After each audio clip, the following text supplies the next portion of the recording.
दो घड़ों की कहानी। नदी किनारे एक छोटा सा गांव बसा हुआ था। नदी गांव के लोगों के लिए पानी का प्रमुख स्रोत थी। लेकिन जब बरसात के मौसम आया और गांव में कई दिनों तक घनघोर बारिश हुई, तो नदी में बाढ़ गई। बाढ़ का पानी पूरे गांव में भर गया। मकान पानी में डूब गए। लोगों को सुरक्षित स्थानों पर भागना पड़ा। बाढ़ के पानी में लोगों के घरों की कई चीजें बहने लगी। उनमें दो घड़े भी थे। एक पीतल का घड़ा था और एक मिट्टी का। दोनों ही घड़े पानी में खुद को बचाने का प्रयत्न कर रहे थे। पीतल के कठोर और मजबूत घड़े ने जब मिट्टी के कमजोर घड़े को संघर्ष करते देखा, तो सोचने लगा कि मिट्टी का ये कमजोर घड़ा आखिर कब तक खुद को डूबने से बचा पाएगा।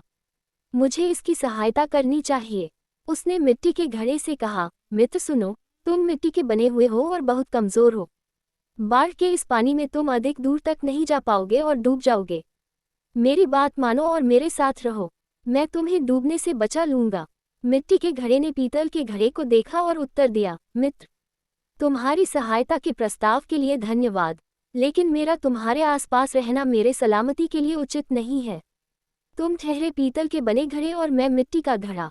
तुम बहुत कठोर और मजबूत हो। अगर तुम मुझसे टकरा गए तो मैं तो चकनाचूर हो जाऊंगा।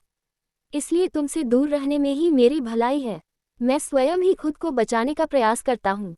भगवान ने चाहा तो किसी तरह किनारे तक पहुँच ही जाऊंगा। इतना कहने के बाद मिट्टी का घड़ा दूसरी दिशा में बहने का प्रयत्न करने लगा और धीरे धीरे पानी के बहाव के साथ नदी किनारे पहुंच गया। वहीं दूसरी ओर पीतल का भारी घड़ा भी प्रयत्न करता रहा, लेकिन नदी के पानी के तेज बहाव में खुद को संभाल नहीं पाया। उसमें पानी भर गया और वह डूब गया।